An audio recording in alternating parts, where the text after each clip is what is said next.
Welcome to Mazel Talk from ADL's Higher Ed. Each week, we share firsthand stories of Jewish students on college campuses. Their stories in their own words. This is all of our fight, and these voices need to be heard, so listen closely.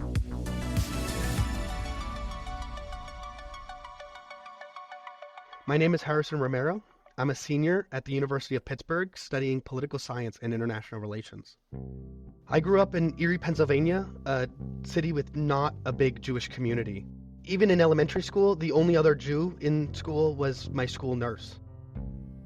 There was always a big passion for me to teach others about the history with my holidays and the religion, but when I moved to Pitt, I myself learned so much more about how big our community is and how many Jews are really out there. But I met people from all different places, all different walks of life, and I was blown away by the diversity of our community and the strength that it had. From joining Chabad board, within my first month on board, it looked completely different than I could have expected. That's when the war broke out, and that's when campus climate just changed in an instant. When we expected everybody to come to our support and be mourning with us, we saw posters of the kidnapped hostages torn down on the center of our campus, right off of lampposts, right off of university bulletin boards. And it became really a symbol of how unwelcome we felt in our own school and in our own communities. And by that spring, we had encampments that were moved from the center of our campus, when our school kicked them off, right to the public park adjacent to it. And our mayor let them stay for another month before they were kicked off. One of my friends was assaulted, standing with an American flag by the fence, and other police officers were attacked for trying to corral the incident. It became extremely alienating to see other campus organizations that had nothing to do with the war in Israel or anything to do with any Middle Eastern issues, taking a firm stance on the issue in favor of the encampments and against Israel's right to exist. Even seeing our own professors signing on to a letter of support in our student newspaper, supporting the encampment's right to free speech and their demands, was extremely hurtful and ostracizing in the classroom, just as well as we had felt unwelcome by our peers outside of the classroom, in student clubs and organizations.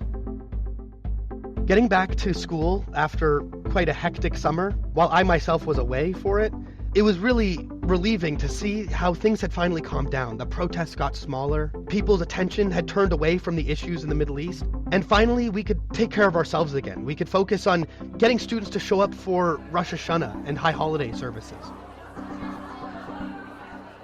We could get people to focus on celebrating Sukkot. What really hit home was later in the winter, when administration came and joined us for one of our Shabbats on campus. And they were blown away, where their vision of our organization changed from just another student club to a real community that we had built.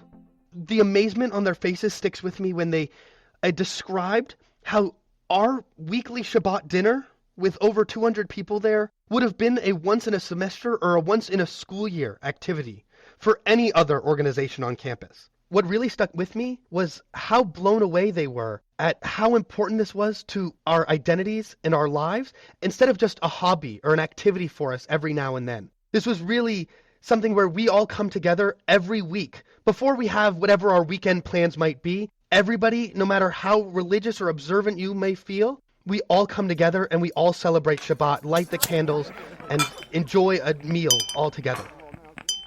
As a senior getting ready to graduate, what I really hope is that they're able to maintain Jewish students' connections with our community. And I know it's going to be an uphill battle going forward with so many narratives to combat, but if our resilience is any indication, I know that they'll be able to stay strong and defend our right to be here no matter what. Thanks for listening to Mazel Talk from ADL's Higher Ed. To learn more about how to fight anti-Semitism on your campus, go to notoleranceforantisemitism.adl.org. To report a campus anti-Semitism incident, text CALL HELP, all one word, to 51555 or go to adl.org/call for free legal help. Subscribe to Higher Ed today for weekly conversations and stories about Jewish campus life. Please rate and review us. And if you have a story to share, email us at highered@adl.org. That's CHAIERED@ADL.org. We look forward to hearing your stories. I'm your host, Luda Saharov, and this is Higher Ed.